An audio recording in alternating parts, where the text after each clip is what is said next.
hope I learn something from the stormy seas, from the brightest days, from the darkest nights, from the sunny days.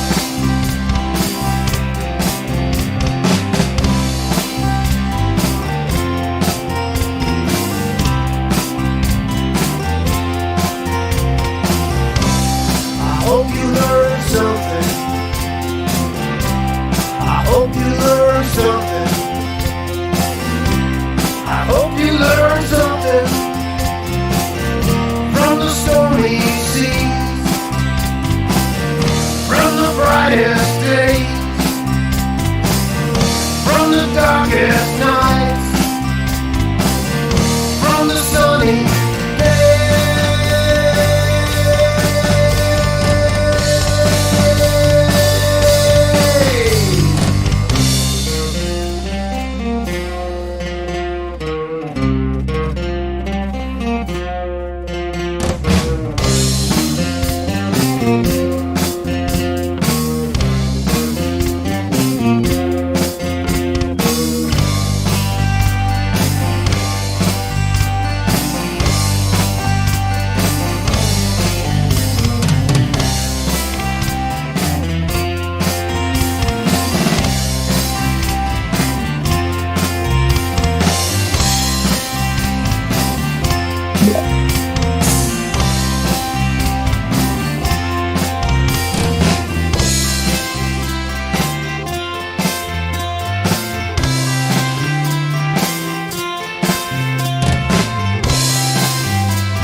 Learning Curve, everyone, by my brother-in-law and dear friend musician Brian Dro.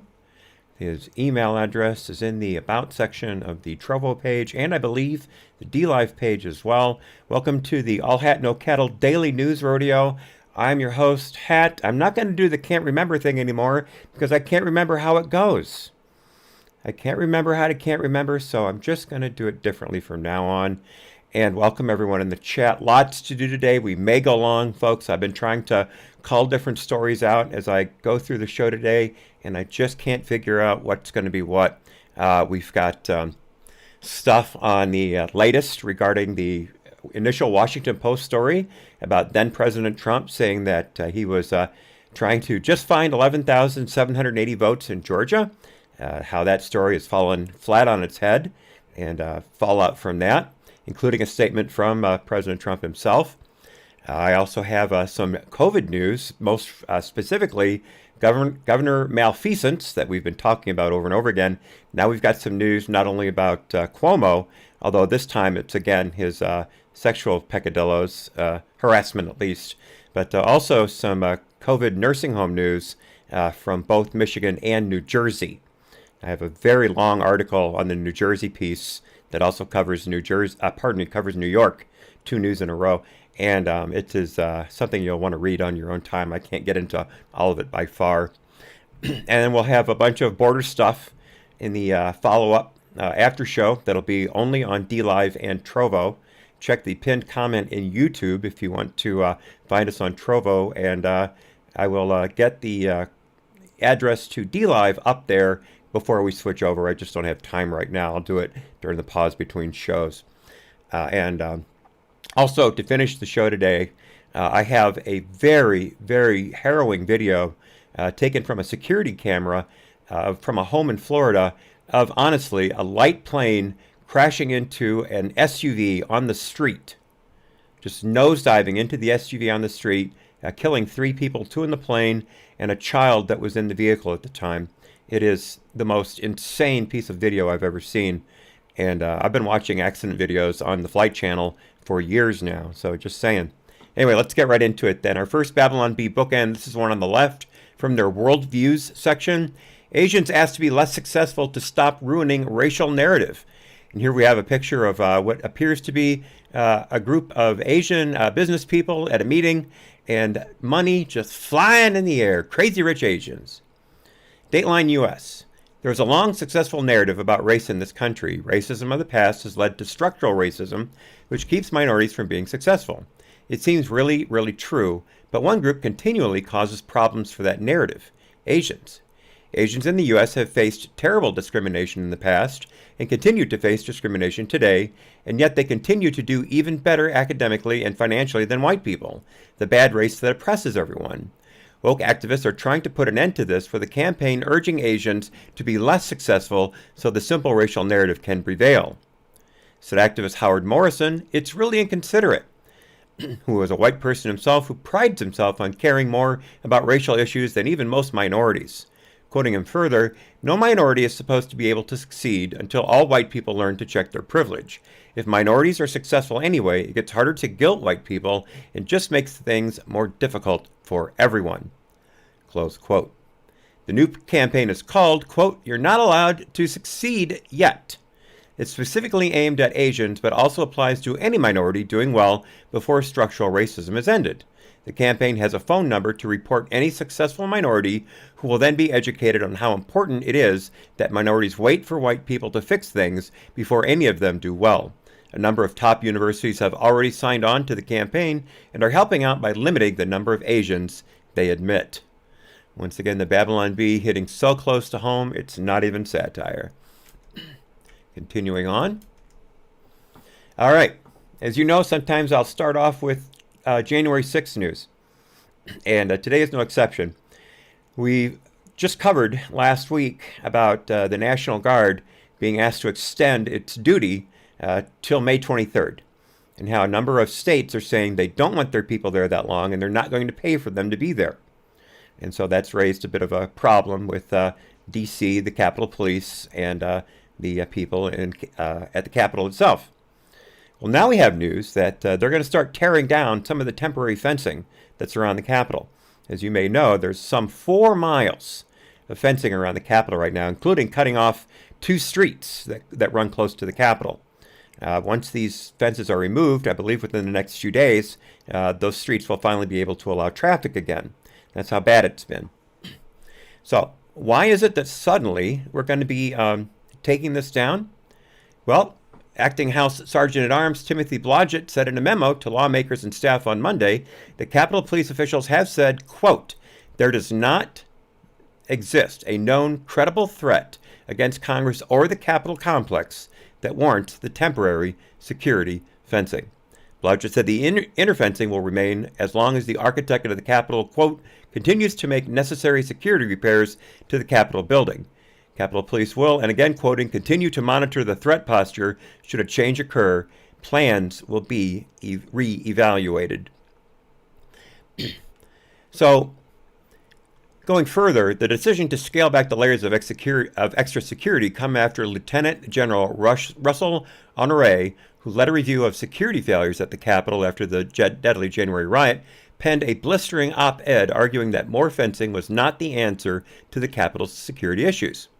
Quoting the general, "The 4 miles of fences that now ring the Capitol will do nothing to prevent another attack or to help us understand the underlying failures that allowed the riot to happen. Okay, so that's happening. We'll have to wait and see how long it is before things return to what we would all consider normal at the Capitol. Okay, this was the original story I teased today. If you were paying attention to the different channels, I put up a thumbnail regarding this story, specifically Scott Adams being retroactively censored on YouTube, where I'm currently broadcasting right now. We'll see if it stays up. I believe you are allowed to criticize YouTube as long as you don't say anything about the election that they don't care for. And this is no exception. By the way, another glass with liquid IV in it. I like it. I like it. And again, give me a couple days and I'll tell you what I think of it. Right now, I don't want to say anything just yet. But as I just said, this is an article by Peter Svab. I hope I'm pronouncing it right, Peter, from the Epoch Times. In his March 15th daily live stream, Scott Adams said that YouTube informed him that 2 of his January videos, quote, promoted false election claims, close quote, and were taken down. As far as he could tell, the videos did no such thing, but YouTube, per its common practice, didn't explain what specifically Adams said that irked its censors. Quoting Adams, "I don't even have a guess why I got censored." Now, Adams, as he always does, gets to the heart of the matter. I don't have time to watch Scott Adams as much as I would like, but he is always very, very insightful and at times very prescient, too. Scott Adams is not only the famed creator of the Dilbert cartoon strip, but he is also a trained hypnotist and is an expert at manipulating media, manipulating language. He is very, very good at how people are made to do things that they may not necessarily want to do. So, quoting Adams here, they're saying we're not going to give you a strike because you probably didn't know you did anything wrong. But what happens the next time, he asked. The next time, can they not say, we warned you? I feel like they could because they did warn me, but they didn't tell me what it was that I did. So I don't have the option of avoiding it because I don't know what it was. Now do you see what's happening? Doesn't that look like a setup to you? Now, the Epoch Times reached out to Google about this story, and Google said, well, send us the links to the videos. Okay, they've been deleted. So how are we supposed to link you to the videos? Now, I don't know if Scott has a backup site or anything like that, but the Epoch Times was able to locate the links through the Internet Archive, and they sent them back to Google, and of course they have not heard back from Google yet. Did you go figure? Did you go figure? We're watching you, Susan. We're watching you. More censorship. I hate to have to cover censorship news, but it's just always happening. In fact, you may have heard, I don't have the story pulled up, but a doctor who's on the Journal of American Medical Association board, or was it the AMA? Now I've forgotten. Either on the American Medical Association board or on the JAMA board, or perhaps both, dared to say in a podcast that medicine was not structurally racist, and he was fired. He was fired for saying that medicine is not structurally racist. My primary doctor out of Northwestern Medical System in Chicago, he's Indian. Subcontinental Indian. His last name's a very, very, very common Indian last name. It's basically the Smith of Indian last names. Now, if medicine was as structurally racist as the AMA/JAMA are saying it is, then certainly he wouldn't be allowed to practice medicine. It stands to reason, doesn't it? My neurologist, her family is from Nigeria. Her last name is a little difficult for me to pronounce because it has an extra accent in it, but I try to get it right every time. If medicine was so structurally racist, how come she's allowed to practice? The guy who is keeping a track of my thyroid, who I'm seeing tomorrow, by the way, so there will be no show tomorrow. I'll be in Chicago tomorrow. But he is Chinese. So how's that work? Or is the Northwestern medical system the only one in the world that is not structurally racist? Or at least in America, I should say. Try to figure that out.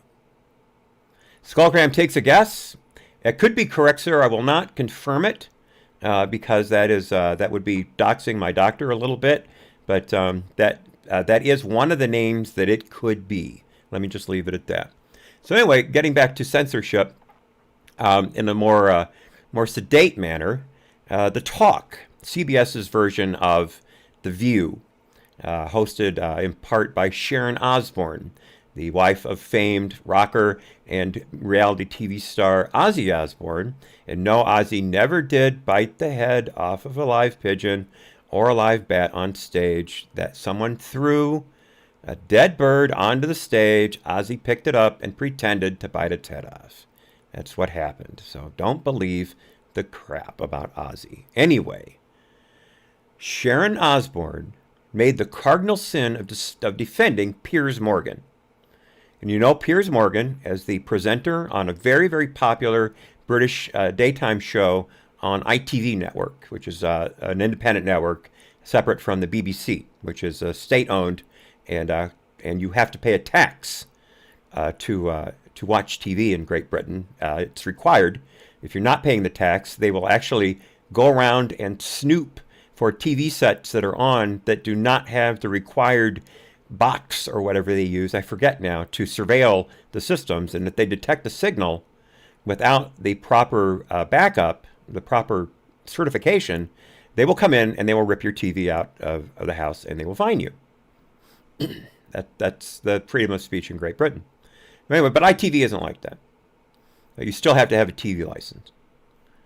But Sharon Osbourne defended Piers Morgan. You'll know that Piers Morgan has been very critical of former Duchess Meghan Markle, who married Prince Andrew, and Piers Morgan has been a strong critic of her from the word go. Now, he has been accused of being a racist because you may or may not know Markle is 1/4 black. So that, I guess, makes her black. Okay, fine. Call it what you will. I don't care. Liz Warren said that she's Cherokee Indian when there was no proof of it whatsoever, and then she got a blood test that said at best, she was 1 out of 256. 256th Indian, according to the geneticist who did the blood test, and she threw up her hands. She taped it. She threw up her hands as if that was vindication over President Trump saying that she was not an Indian, and that he would give her a genetic test on stage if they debated each other and say she should take it. So she took one, and it proved nothing. And not only did it prove that she's not even 1/12 or whatever, but you may or may not know, American Indians do not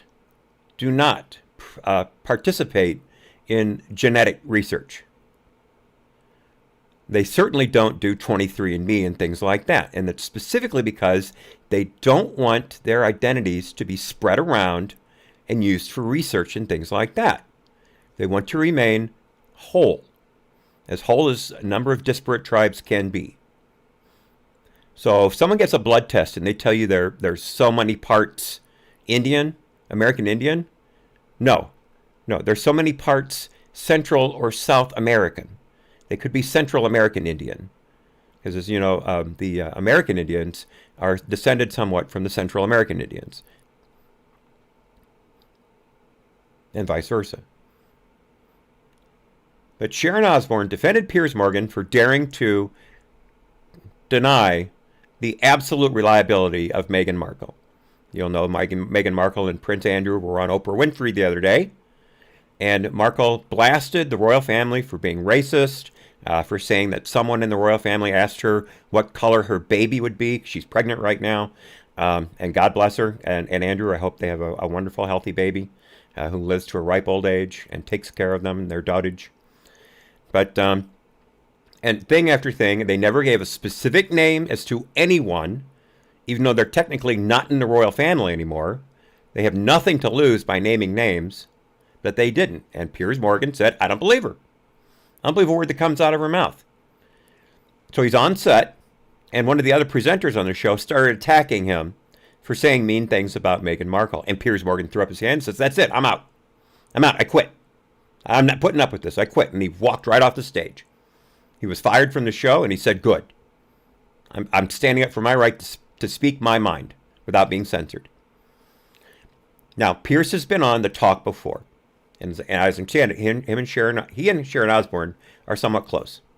So Sharon Osbourne had the temerity to back him up and say he has the right to his own opinion. He has the right to free speech. So what happened to Sharon Osbourne? CBS yanked the show. Boom, it's gone. The talk is off the air. That's it. Now here's the thing. Look at this picture.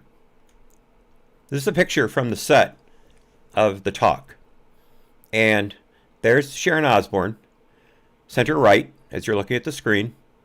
Now, I don't know anything about the show other than Sharon Osbourne's on it, but that kind of looks like Marie Osmond behind her. I don't know who that is, really, but that looks a little like Marie Osmond. But there's Piers Morgan in the middle.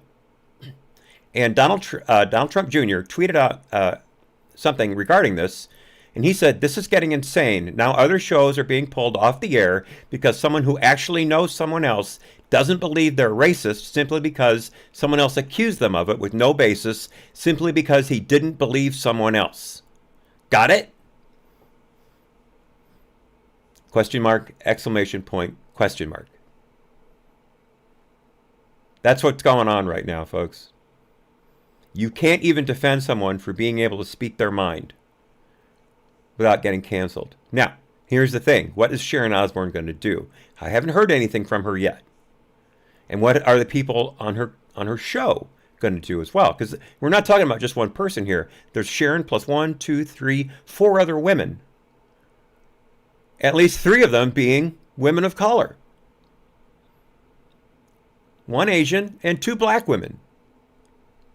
And again, I don't know who that is in the back. That could be Marie Osmond. I'm not sure.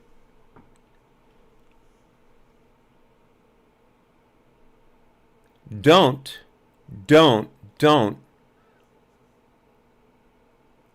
fall away from this. Back Sharon Osbourne up. I'm very, very adamant about calling people when they screw up. And one of the things I'm going to do tomorrow after I wake up and have a few things done is I'm going to call the CBS switchboard and I'm going to lodge a complaint. I've never watched the show and I probably never will, even if it does go back on the air. But that's not the point. We have to stick up for these people. And again, it's not just Sharon Osbourne who was hurt by this.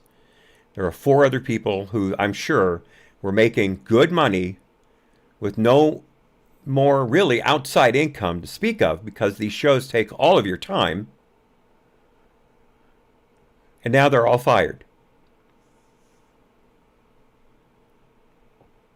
That's insane.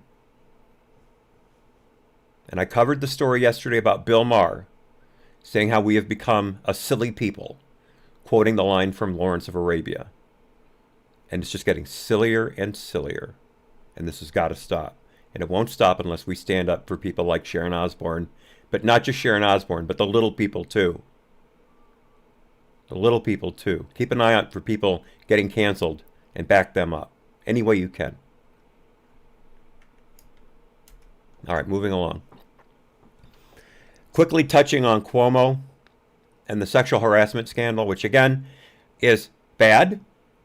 Sexual harassment is bad. I don't know if you should necessarily have to resign as governor of a state because you don't know how to keep your mouth shut, and you may have touched a woman or 2 inappropriately. That's not my call. I didn't elect him. So it's up to the voters to decide.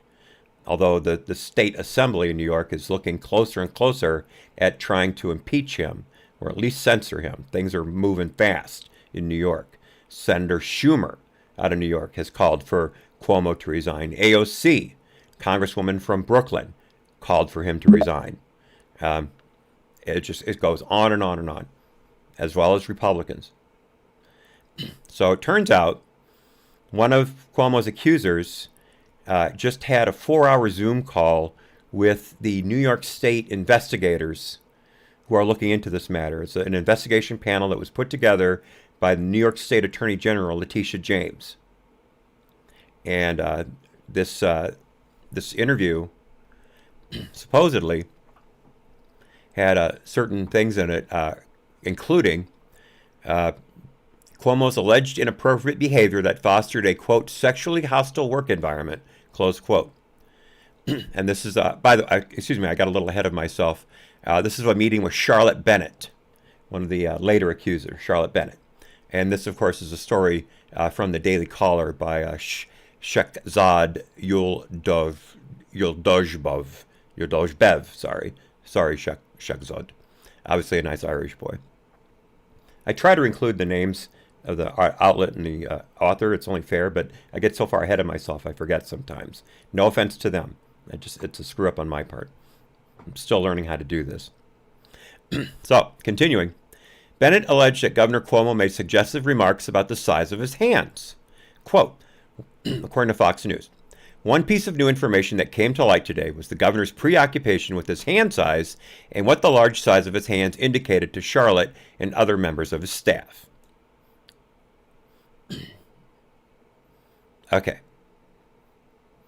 Now, of course, Cuomo is the lead governor in the regular phone calls between the White House and the states on the COVID-19 situation.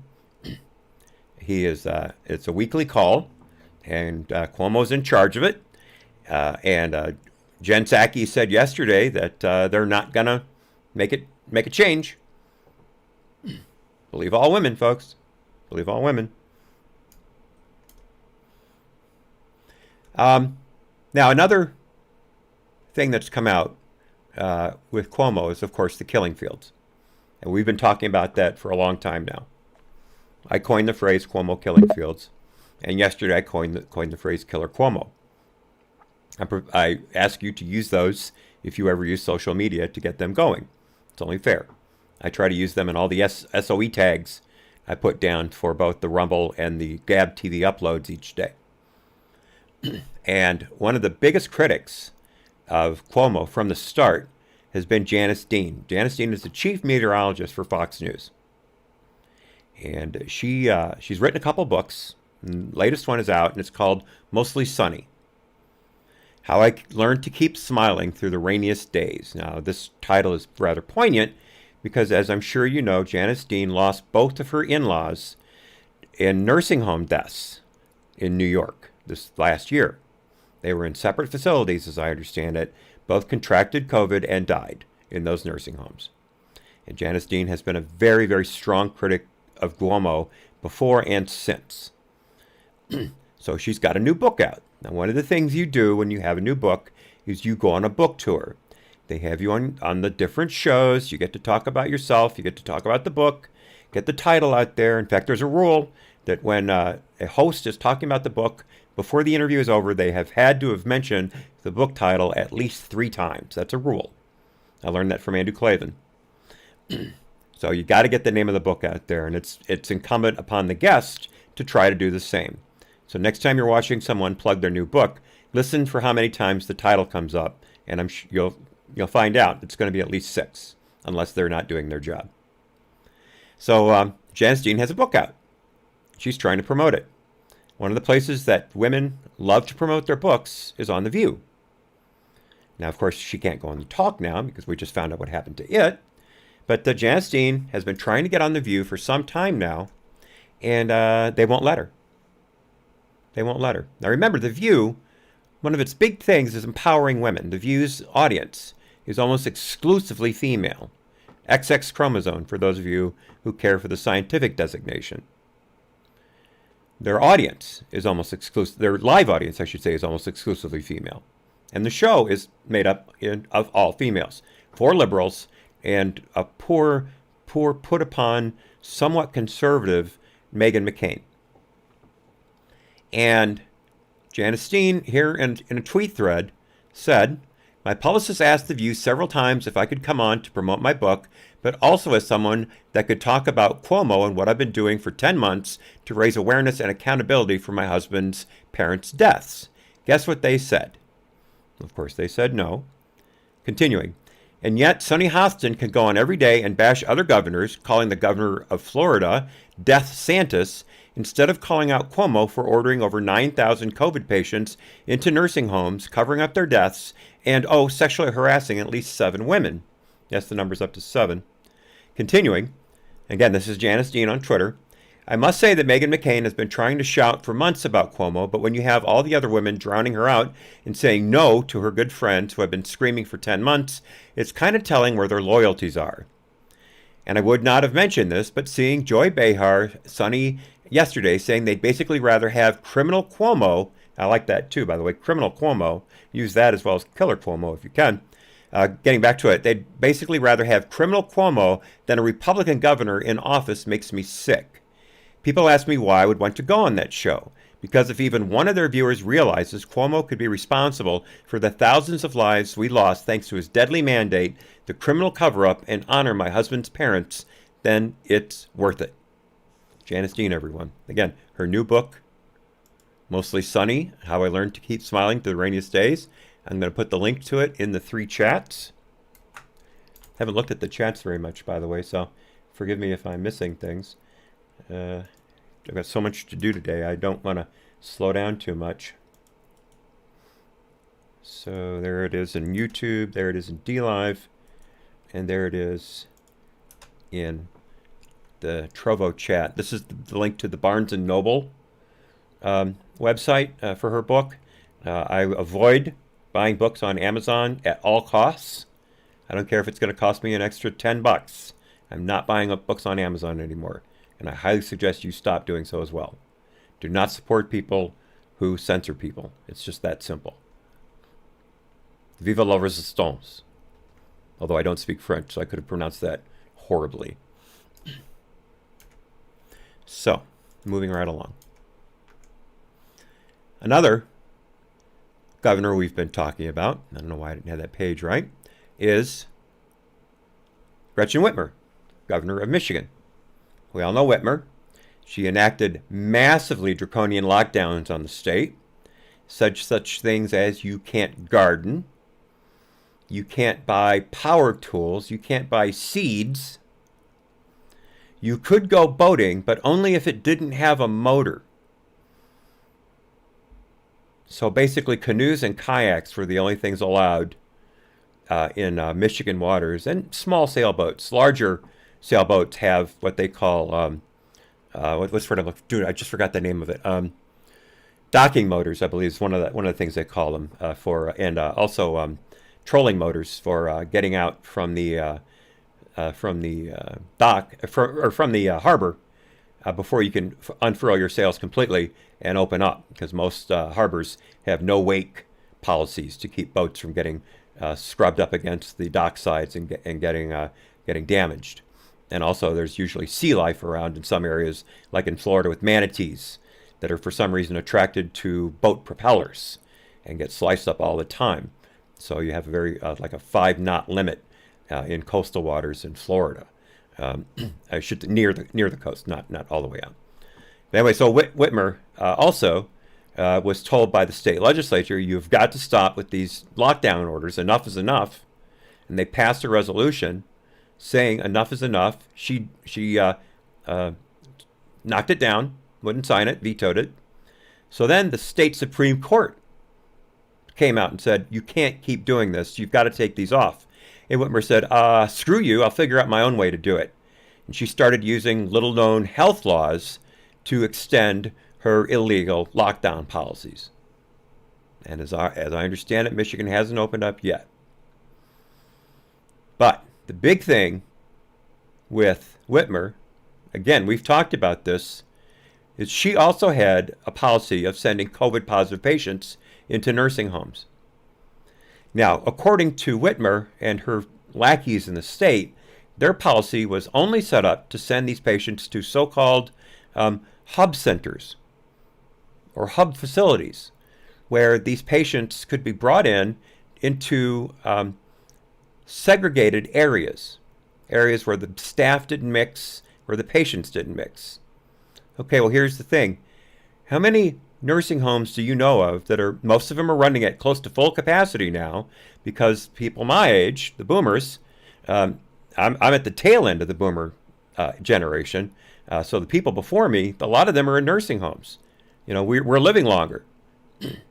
And so nursing homes are full.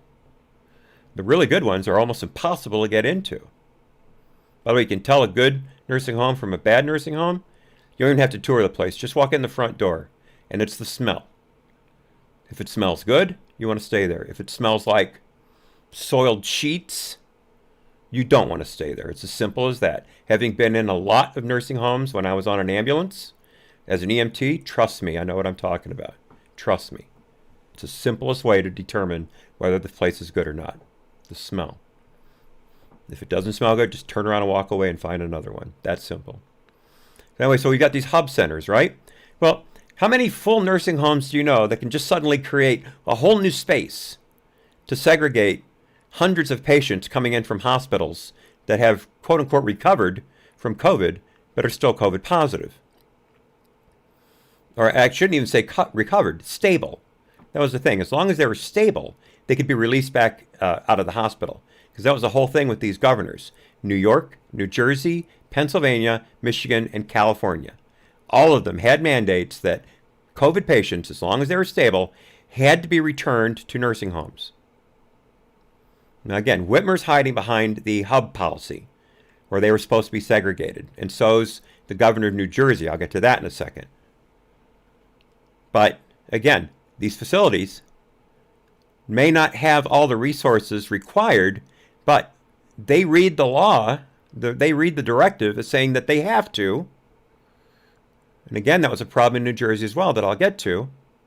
And so they take them in, and even if they do have separate facilities, Whitmer and these other governors were told, we can't guarantee there won't be cross-contamination. This is an incredibly contagious disease. We knew that. We knew that right away, how contagious this disease was. And yet they forced these nursing homes, prepared or not, to take these patients. So the Michigan legislature has called for an investigation into this, into Whitmer's nursing home policy. And the Michigan Attorney General, Dana Nessel, who you can see here in this picture from an article from the Epoch Times by Tom Ozimek, she said no. Now, we all know that Dana Nessel is a political hack, like a lot of Democrat attorneys general are. Nessel had threatened to disbar and criminally charge Michigan lawyers who had presented voter fraud cases in court and in front of legislative panels last year. You'll remember that. We covered that pretty specifically. So far be it from her to launch an investigation into her friend and fellow Democrat Gretchen Whitmer. So Nessel blew him off. Now, something in this article that I want to point out. Let me see if I've got it highlighted. Yeah, here we are.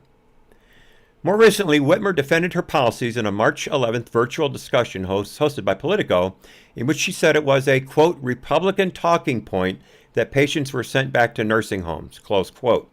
She said her orders followed federal guidance and that, get this, and that there were no mandates to return COVID-19 positive patients to long-term care facilities, only conditions imposed to ensure their safety.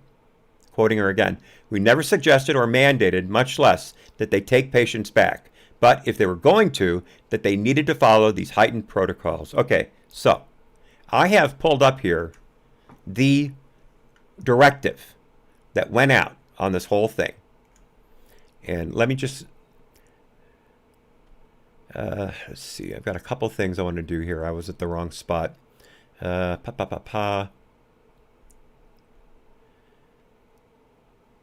long-term care facility, again, this is Governor Whitmer's order, okay? She just said she didn't order facilities to take these patients in, right? She didn't order them to do that. So listen to this and tell me who's lying here. A long-term care facility must not prohibit admission or readmission of a resident based on COVID-19 testing requirements or results in a manner that is inconsistent with this order or relevant guidance issued by the Department of Health and Human Services. Now, it does say, prior to accepting the return of such a resident, the long-term care facility must undertake screening precautions that are consistent with relevant DHHS guidance when receiving the returning resident. It says resident. The facility must not accept the return of a COVID-19 positive resident if the facility does not have a dedicated unit or care and recovery center meeting the requirement of this order. Okay, so in that article I just read to you, one of the other things is Whitmer said that she did not direct these people to go to nursing homes. She said only the care and recovery centers, the hubs, as she also called them. Okay, so I did a Control F in this document for care and recovery. And you can see here, this is one of them right here, Care and Recovery Center, meeting the requirements of this order. So what are care and recovery centers? Okay, here we go. Care and Recovery Center means a nursing home that is designated by DHHS as a dedicated facility to temporarily and exclusively care for and isolate COVID-19 affected residents. A care and recovery center also includes a nursing home that was previously designated as a regional hub by DHHS until such time as the facility's regional hub designation is rescinded. A care and recovery center must accept COVID-19 affected residents in accordance with relevant DHHS orders and guidance. Okay, so who's lying here? Governor Whitmer, when she says she did not direct nursing homes to take these patients? Or her order that specifically describes care and recovery centers as a nursing home with other specific requirements? Far be it from me to call a duly elected governor a liar. I would never do that. But I'll allow you to make up your own mind. So here is the URL to that PDF that I just showed you. I highly recommend you read it in full, especially if you know someone who lives in Michigan and they don't know anything about this. One more. There we go. That's all 3 chats. Okay, so just keep that in mind, folks. Keep that in mind. And again, if you want to find the link, if you don't have access to the chat, then go ahead and go to the Epoch Times from today. And the headline is Michigan Attorney General rejects GOP calls for probe into nursing home deaths. You could just do a internet search for the same thing, and you'll find article after article on it, I'm sure. So I mentioned that there were 4 other states other than Michigan who had this positive patient return policy. And the second highest death toll has been in New Jersey. New Jersey had 9,000 long-term care facility and nursing home patients die. And they also had a positive return policy. Now, Governor Phil Murphy announced this in a group call to most, if not all, of the long-term care and nursing home facilities in New Jersey when he was sending the order out. And there's a description of the call here. Pardon me, this is an article from NewJersey.com, and it's also called True New Jersey. And it says, for Murphy and Cuomo, questions persist over decision to readmit nursing home residents. Here's what happened. It's an article from yesterday. It was updated yesterday. It came out Sunday. So, quoting the article, written by Susan K. Livio and Ted Sherman. The conversation was tense. New Jersey Health Commissioner Judith Paraschilli began the March 31st conference call with hundreds of long-term care facility operators explaining that they were expected to allow nursing home patients recovering from COVID-19 to return from the hospital.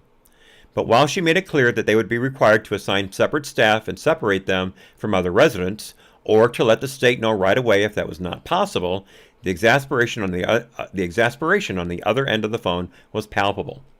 An unidentified administrator declared, quote, "Patients will die." Continuing the quote, "You understand that by asking us to take COVID patients, by demanding we take COVID patients, that patients will die in nursing homes that wouldn't have otherwise died had we screened them out." So, warning bells from the word go. But for these governors, it was full steam ahead. So again, it's not just Cuomo. You've got Whitmer, you've got Murphy. I forget the name of the governor of Pennsylvania, forgive me. And then you've got Newsom in California. All five of these people put together a system where COVID positive patients had to be returned to nursing homes, whether they had been a resident before there or not, depending on beds. Now, one thing this article mentions that I do need to bring up, it's not just the state that could be responsible for some of these deaths. If you operate a nursing home, the only way you're going to make money is if people are in beds. Occupancy is the name of the game. And there is a profit motive for taking patients in if you have an empty bed. Now, I'm not saying that all of these facilities had money-grabbing owners and operators who saw dollar signs instead of tombstones when they decided to let COVID patients into their facility. But it is possible. It is possible.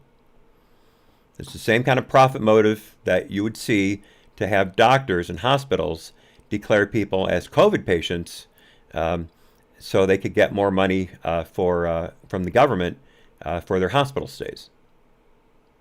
Just saying. Just saying. Look at the chat real quickly. I'd like to welcome Joella Grayson to the D-Live chat. Nice to see you. Nice to see you. Glad you're here. I hope you're enjoying the show. Uncle Bobbity says in the Trovo chat, Democrat governors thought it was a win-win. If the COVID burned itself out early, then the population cul-de-sac of nursing homes would soak up the losses, plus the money saved on retirement payouts equals financial bonus, #ruthless. Couldn't put it any better myself. I wouldn't even try. But anyway, so this article is also long. It has a long URL as well and deserves to be read. And again, that's NewJersey.com. I'm going to put that link into the chats as well. Now, the article that I was looking at said it was for subscribers only, but it was available to me. And I don't remember ever subscribing to NJ.com. So feel free to check it out. But it is a very good article because it not only talks about what happened in New Jersey, but it also talks the other states, and it brings up points like the one I just made about possible profit motive. It's a very well-rounded article. I didn't have time to read all of it. Otherwise, I wouldn't have been able to read half of the stories I had for today. And I do try to read all of them before I put them up. I do try to read more than the headline. But sometimes you get into an article with such depth like this one that you tend to lose track of what you're doing. And that happened to me today a couple times. So moving right along to the current administration, the 46 asterisk administration, one of the big bugaboos we've been talking about is spending. Now, obviously, the previous administration, President Trump, was not necessarily a fiscal conservative. I mean, he blew out the budget when it came to the military. I gave him a pass on that because the military had been utterly decimated by Obama and Biden. You remember the sequestrations that closed down how many bases, cost us how many airplanes, how many tanks, et cetera, all in the name of saving money, which all it really did was completely decimate our ability to fight wars and defend our country. And President Trump really, as far as I'm concerned, had no choice but to blow out the budget to bring the military back up to speed. And also he created a brand new a force of operations, Space Force, and that doesn't come on the cheap either. And we desperately need Space Force. Look at what China's doing. Look at what Russia's doing. Hell, look what India's doing. India's putting stuff up into space. We got to be prepared, folks. I mean, Obama canceled a number of space programs that would have given us a better defensive footing up there. And now we're playing catch up. Hopefully we will. But the current administration, the 46 asterisk administration, is really going to blow out the spending. We knew that from the word go. We knew all along that there was going to be no limit on spending, and it's being proven to be the case more and more and more. We've only seen the tip of the iceberg right now. By the way, allow me to interrupt myself for a second. Last week, when I had the appointment with my neurologist, she asked me a series of questions in order to test my memory. And one of the questions she asked was, who's the president? And I said, I'm quoting myself, 46 asterisk. And she smiled. She didn't laugh, but she smiled. I could, even though she had on 2 masks, I could see her eyes crinkle, so I knew she was smiling. And then she said, through her smile, if you don't want to say his name, can you at least give me his initials? And I said, oh, I'll say his name, Joseph Robinette Biden III. But I just won't go any further than that. And then she asked me to name all the previous presidents, and I did so going all the way back to Roosevelt. I couldn't remember if Hoover or Coolidge was the president before Roosevelt, so I blanked on that one. I did forget Ford, though. I wasn't perfect. I went from Reagan, I went from Carter to Nixon, leaving out Ford, so that was my bad. I got the rest of them right, though. And thank you for the donations, you guys. I really appreciate it. Thank you so much. I got to admit, isn't it great being back on D-Live, you guys? Isn't it great? I really missed it. I know people like Electric Dog, my technical producer and King of the Links, you guys were really, really trying to get me to come back to D-Live from Trovo. And I said, I'm not making any money on D-Live. They demonetized me, and I'm X-tagged, so no one even knows I'm there. So why bother? But now that D-Live has opened up their policy and created the new mature audience tag and remonetized the channel, I see no reason but to keep going and to include D-Live on the after show from now on. So as I did yesterday, the after show will now be on D-Live and Trovo from now on.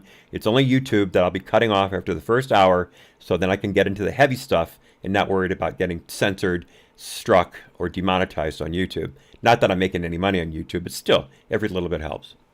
So anyway, so back to the spending. We ain't seen nothing yet, folks.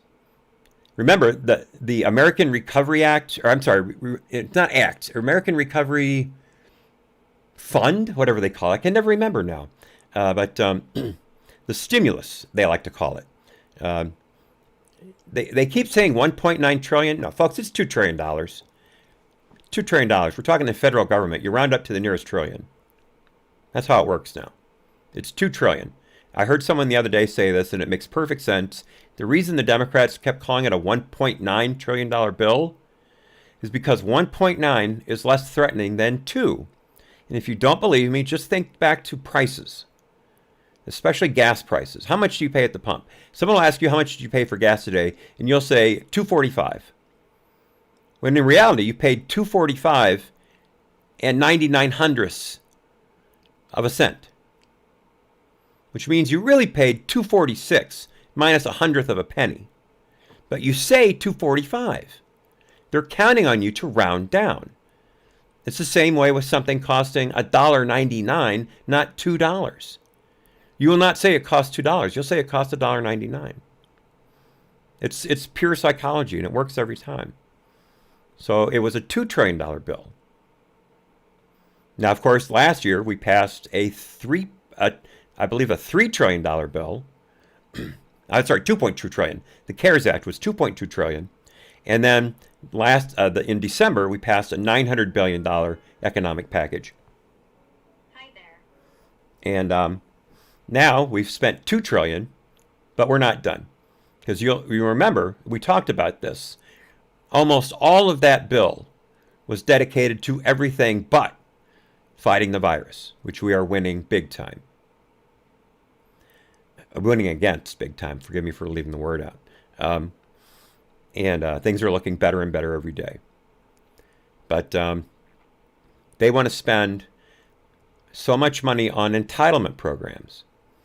Now, one of the other things we talked about was the largesse given out to the states. The red states paying for the blue states' insane budget policies. As we talked about, this bill incentivized bad government. The worse off you were because of lockdowns, because of poor budget policy, the more money you got. San Francisco had their entire operating budget deficit covered. New York State's unfunded pension liability, gone, covered. Okay, but you're going to say, well, other states got money too, right? Not everyone was completely left out in the cold. Other states got money. Sure, they did. And we talked about that not too long ago, where there were a number of states that actually had large budget surpluses because of the belt tightening they did during the worst days of the pandemic. And then their economies rebounded so quickly that they had, in one case, $1 billion surplus. I believe that was Utah or Wyoming, $1 billion surplus. So they're getting money from the government again that they don't need. What are they going to do with it? Well, here's one thing they can't do. They can't lower taxes. I didn't know this at the time. I just found this out yesterday. Part of the Recovery Act, again, whatever the hell it's called, mandated that when you got this money from the government, no matter how much of an extra budget surplus you had, you could not cut taxes. That is in the bill. You cannot cut taxes, no matter how much extra money you've got laying around. So basically, all you can do with it is flood social programs with it and flood schools with it, which benefits who? Benefits the teachers unions specifically, and it benefits the government agencies that waste 80 cents for every 20 cents or for every dollar they pay out to quote unquote the needy. That's about the last I heard, the return on government money paid in versus actual aid given out is about 20 cents on the dollar. And that might be conservative. And this bill also promoted a lot of government payouts that are supposedly only for a year, even though they don't even need to be near that long. But as we all know, the government never gives up a good spending program. So you can count on these things like the incredibly, massively increased quote-unquote child tax credit, which doesn't even count as a tax credit anymore because this goes to people who don't pay taxes. It also goes to people making $100,000 a year. But that's not going to end. That's supposedly going to time out in a year. The Democrats are going to pass another bill making it extend for another 3 years or forever. Who knows? Well, another thing they're talking about is an infrastructure bill, and that's what I've got in front of you right now. This is an article from the Washington Examiner by James Antley III. I hope I'm pronouncing that right, W. James. We've got a $2 trillion infrastructure bill coming. Now, whenever I hear infrastructure in the same sentence as Democrat, I immediately think of Obama, Biden, and the quote-unquote shovel-ready jobs program. You remember that? How many hundreds of billions of dollars were paid out to state governments and other authorities for shovel-ready jobs that were waiting in the wings. They just needed money to happen. And there were basically zero jobs created by that because those jobs were not waiting ready to happen. And the money was given out in such a blanket manner that there were no specificities as to how it was to be spent. So the governments just absorbed it and moved right along. So, folks, they're not going to stop. They're going to keep printing money. Printing money, printing money. We've already talked about the $15 an hour minimum wage, if that ever gets through, what that's going to do to business. We talked yesterday about the tax raises on corporate taxes, on franchise taxes, things like that New York State is looking at. We already know that 46 asterisk is looking to increase corporate taxes and other taxes. They're talking about a wealth tax. We talked about that yesterday. You can't keep spending and keep raising taxes and make more money. And if you don't believe me, go to Dan Bongino's show from today. Dan Bongino lays it out perfectly as to how by raising taxes and raising spending, you stifle the economy. And if you don't have too long of a memory, just look back to the quote-unquote longest recovery ever under the Biden-Obama administration. I said that on purpose. Where it took 8 years to claw our way back partially from the 2008-2009 collapse, the Great Recession, when it really should have only taken 3 years tops. But they sat on the economy, they increased regulations, they increased taxes, and we barely crawled along, growing 1.5% here, 1.7% there. President Trump takes office, boom, growth triples in a year, triples, and it just kept going up. And now it's all going to come crashing to a halt. All right. We've come to the end of the first half of the show. I'm going to kick over to DLive and Trovo now for the after show. So I'll be saying goodbye to you wonderful people on YouTube. I will put I think I have the new split screen up. Let me look here. Yes, I have the new split screen up. If you care to, you can go to trovo.live/AHNC_hat to find us on Trovo. Or if you care to go to DLive, go to dlive.tv/AHNC. No hat on the end of that. And we'll see you there. So I'm going to turn off the feed to YouTube. Be well, God bless. Happy trails, YouTube. See you Thursday. There's no show tomorrow. See you Thursday, 4 p.m. Eastern. Bye-bye.